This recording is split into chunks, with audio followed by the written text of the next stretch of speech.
Я кажу, для дорослых вы робіце, а чаму няма для дзетак?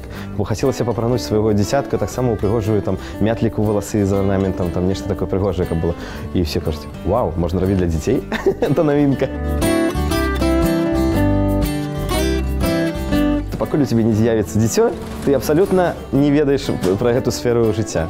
Пра тое, што купіць трэба там цацкі, экалагічна, каб яно было не пластмаса кітайская, каб прыгожая вопратка была, можа быць, з брендом беларускім.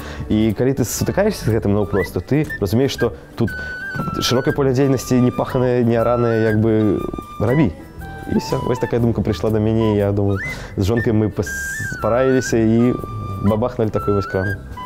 Слінгі на кольцах і з вышыўкай. І вельмі папулярна, таму што гэта ўсё ўручную зроблена, вышыўка, тканіна вельмі якасная, як бы бавоўна чыстая, але якая як бы адмысловым пляценнем, каб яно цягнулася і дзіцётку было зручна сядзець. Вось такія, мы іх называем грызулкі, грызункі. То бок гэта бяроза, чыстае дрэва, масіў і пакрытая льняным маслам.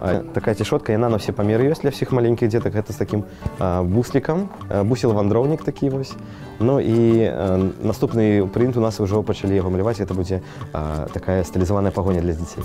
Адна з такіх фішак гэта той-кросінг, то бок абмен цацкамі ўжыванымі, таму што ў Беларусі такога яшчэ, я, наколькі ведаю, ніхто не рабіў. Абмен кніжкамі все ведаюць даўно ўжо бук-кросінг, а вось той-кросінг, калі якасная цацка, дзіцё нагулялася ўжо, альбо яно хоча ўжо новенькую маму, там стузгае, давай, мама, купі мне новую. Мама можа прынесці старую, у нас нейкі выбор будзе палічка адмыслова, мы зараз вось робім яе.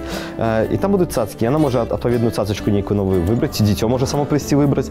Яны мяняюцца гэтымі цацачкамі, і вось такі будзе зварот цацак у прыродзе, як кажуць.